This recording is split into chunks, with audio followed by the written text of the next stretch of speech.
हैं जनाब, एक बहुत बड़ी लेजेंड जो है दिलीप कुमार साहब, आज हमें नहीं रहे, 98 वर्ष की उम्र थी मलिक साहब, और उन्होंने एक बड़ा रेवोल्यूशनरी तब्दीली आई थी जिससे आप मेथड एक्टिंग की बात करते हैं। मार्लन ब्रांडो का नाम आता है वहाँ पे और उनके साथ कंपेयर किया जाता था उनको, क्योंकि यहाँ पे थिएटर की रवायत थी, बड़ी लाउड थी, तो अंडर एक्टिंग जिसे कह लें या मेथड एक्टिंग जिसे कह लें। और इसके बारे में दिलचस्प बड़ी बातें हैं, जब उन्होंने देवदास का कैरेक्टर किया तो इतना उसमें डूब गए कि वो डिप्रेशन में चले गए। कोई एक और फिल्म भी थी, वो अपने ट्रीटमेंट के लिए इंग्लैंड भी गए थे, वो इंग्लैंड गए और बाद में उन्हें डॉक्टर ने क्या कहा, उसने कहा कि आप कोई कॉमेडी करें ताकि आप इस किरदार से बाहर निकलें। और फिर मेरे ख्याल में लीडर थी या कोई और फिल्म थी जिसमें उन्होंने कॉमेडी कमाल की। पर्सनल सवाल है, मुझे बताएं, ये 50s का कैरेक्टर है देवदास, कुछ लोगों का कहना है पार्टीशन की जो पेन लोगों में एक डिप्रेशन था, दुख था, उस दो ज़माने में हम दुख को बड़ा एंजॉय करते थे, जिसको इंग्लिश में मैसेच्यूज़म कहते हैं, अपने लज्जत गाम लेना के बजाय अपनी महबूबा को अचीव करने के उसको खो के रोना पिटना, ये कहाँ तक जाएगा? देखिए पहली बात तो ये तो फिर दिलीप इसका सिंबल है, मैं इसलिए मैं बहुत पैसे पीछे चला जाता हूँ। आप ग्रीक ट्रेजेडी देख रहे हैं, ये अब तो हैप्पी एंडिंग होती है ना, पोएटिक जस्टिस होता है। अगर आप यूनानी ट्रेजेडी देखें तो उसमें क्या था कि वहाँ पे जो कैथारसिस का नज़रिया था कि हीरो और हीरोइन मरते हैं और tragedy is fundamental to life. तो ट्रेजेडी का लेकिन यहाँ क्या हुआ, ट्रेजेडी का किंग कह सकते हैं आप, ट्रेजेडी का किंग भी कह सकते हैं आप। कॉमेडी की फिल्में देखिए उनकी, हमारे यहाँ एक बहस हुआ करती थी। अच्छा काजी साहब, ये पेशावर से गारबंद दिलीप कुमार थे, पाकिस्तान में भी इनके शागिर्द चाहने वाले बहुत ज़्यादा, बल्कि पूरी दुनिया में ही चाहने वाले हैं। पाकिस्तान में इन्हें कौन बहुत ज़्यादा चाहता था, किससे कुर्बत थी दिलीप साहब की? दिलीप साहब की कुर्बत पाकिस्तान में किससे?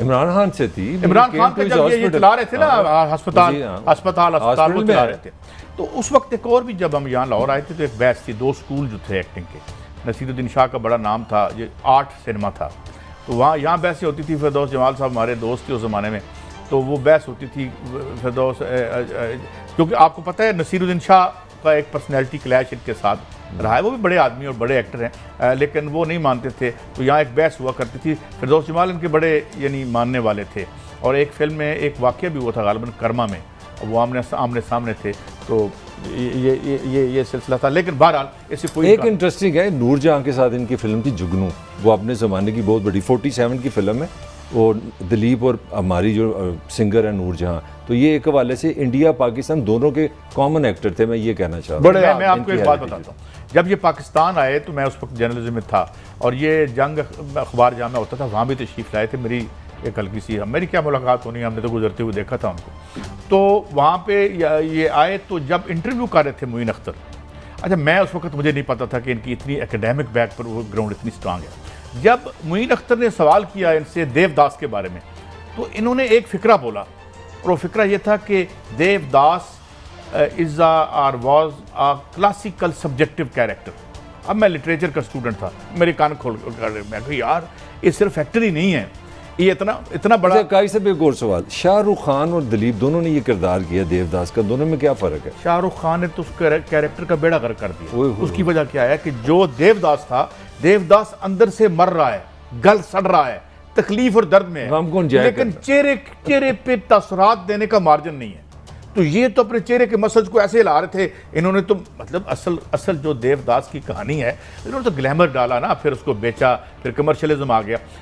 कहाँ कितने मेरे अली, कितने तेरे, दिलीप बहुत बड़ा था। दिलीप उनसे बहुत, दिलीप को अगर आप देखेंगे, जब वो जाता है मानकपुर जाता है, जहाँ मरता है वो जाके अपनी महबूबा को मिलने जाता है, तो अब उसको बुखार है। आप अगर वो क्लिप निकाल के देखें और उसमें देखें कि वो कहता है, टांगे वालों कहता है भाई मानकपुर चलोगे, तो उनका भाई सुबह चलेंगे, तो कहते हैं सुबह तो बहुत दूर है। आप वो सुन के देखें तो पता चलता है कि बुखार वाली आवाज़ निकाली है उन्होंने, हालांकि चेहरे से नहीं लग रहा, लेकिन लग रहा है वो ज़ोफ, वो कमज़ोरी। तो मेरे ख्याल में जो अदाकारी करते थे उसमें खो जाते थे। सबसे बड़ा अदाकार कहेंगे उसको, देखिए इस तरह तो इस खित्ते की मैं बात कर रहा हूं। मैं ये कहता हूँ कि पाकिस्तान और बरसगीर में मेथड एक्टिंग के पहले आदमी थे। मेथड एक्टिंग से मुराद है कि किरदार के अंदर इस तरह चले जाना, खो जाना कि पता इस तरह खुद तारीख कर लेना कि मैं यही हूँ।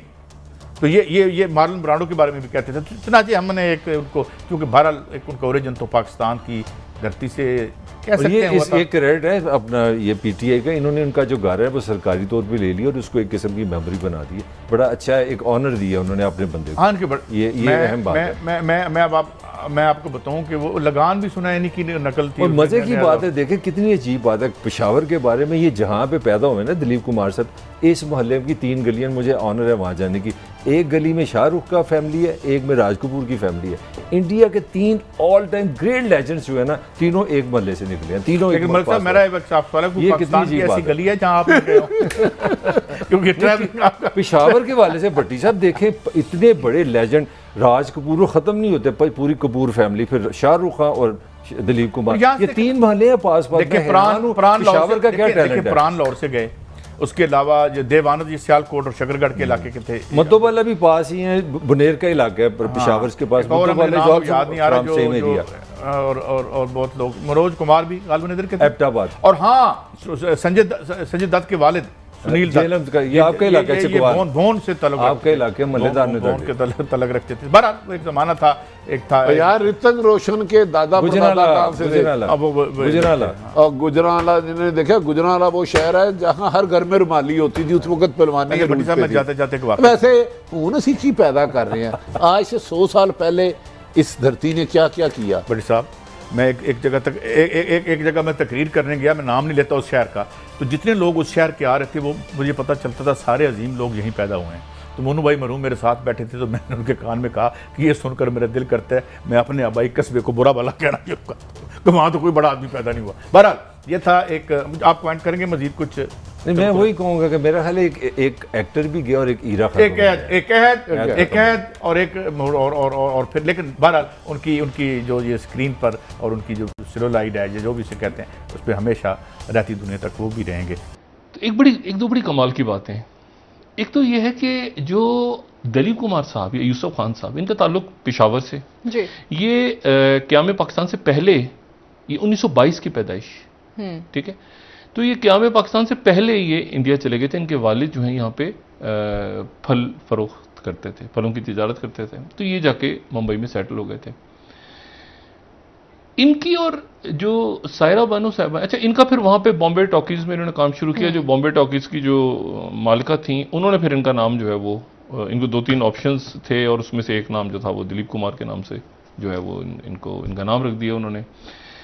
अच्छा, तो इसमें लेकिन जो बड़ी एक इंटरेस्टिंग बात है वो ये है कि एक तो सायरा बानो साहिबा इनके साथ आखिरी लम्हात तक मौजूद थी। इन दोनों की शादी जो है वो 54 बरस रही। लेकिन इसमें जो एक अहम जो बात इन्होंने खुद बताई वहाँ उस मुलाकात में, ऐसी लाइटर नोट पे बैठे हुए थे, इनकी और सायरा बानो साहिबा की जो एज है उसमें 22 साल का फ़र्क था।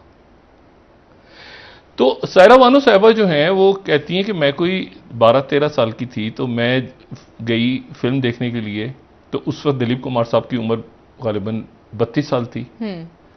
तो उस वक्त वो इनकी फ़ैन हो गई। उसके बाद जब वो 44 साल के हुए और ये 22 साल की हुई तो इनकी शादी हुई। इनके दरमियान यानी 22 साल 22 साल का फ़र्क था तकरीबन, वो 44 और 20 इस तरह करके कोई एज।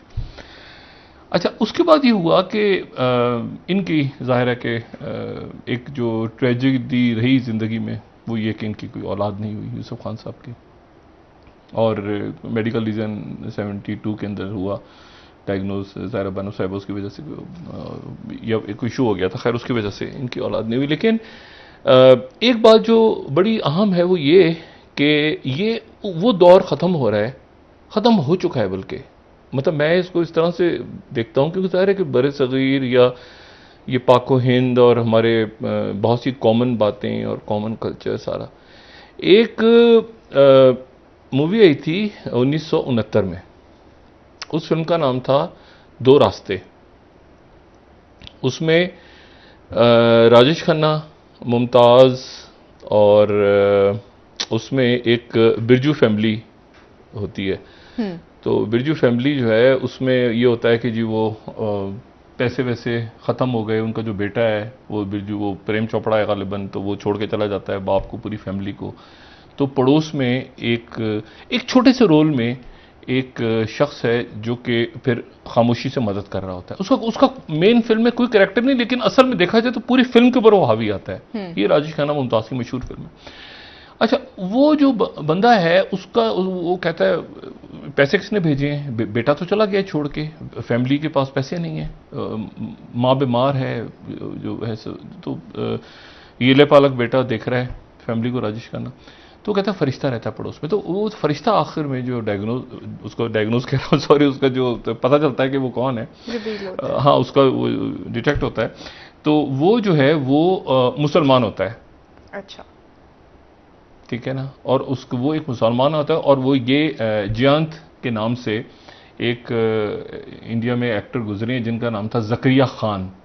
अच्छा, यानी मकसद में इसलिए बताने का है कि ये पॉजिटिव किरदार, ये वो दौर है जो मुसलमानों का एक अलग रंग होता था।